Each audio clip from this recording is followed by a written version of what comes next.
આજ આપણે વરાનો પ્રસંગ હતો જે આપણે ગુજરાતીમાં ગુજરાતમાં કે શ્રીમદ વિધિ. તો નવા ગામની અંદર શ્રીમદ વિધિ હતી અને આ ભાઈ રસોઈયા છે. આ બાજુ મિત્ર, શું તમારું નામ મિત્ર? દેવસનભાઈ. દેવસનભાઈ. કયું ગામ તમારું? આંબાડી. આંબાડી.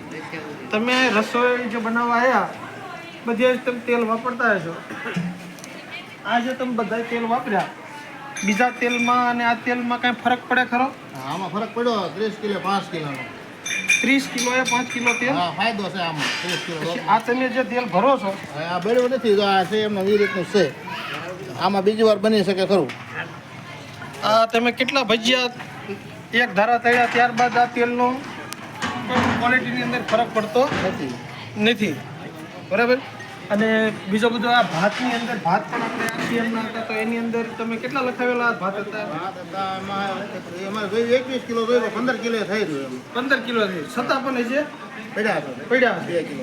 અને સ્વાદમાં કેમ રસોઈમાં? બસ બહુ સારું. તો મિત્રો, લોકોને અહીંયા આપણે જે એનો એક વહેમ છે કે આરસીએમનું તેલ છે વધારે જોઈએ છે, મોંઘું પડે છે, પણ આ મિત્ર આપણે જે રસોઈયા છે એમના મુજબ તમે સાંભળો, વધારે નથી જોતો આમાં. ઉતારનું ઓછું જોઈએ. 5 કિલો ફાયદો પડે આપણે. હા, ફાયદો 30 પડે. કિલો લોટમાં. એટલે માર્કેટના તેલની હારે જો સરખામણી કરી તો એના ભાવમાં અને આના ભાવમાં એવરેજ મળી જાય કે ન મળી જાય? જેવું આમાં સારું રહે. આમાં સારું બજાર કરતા.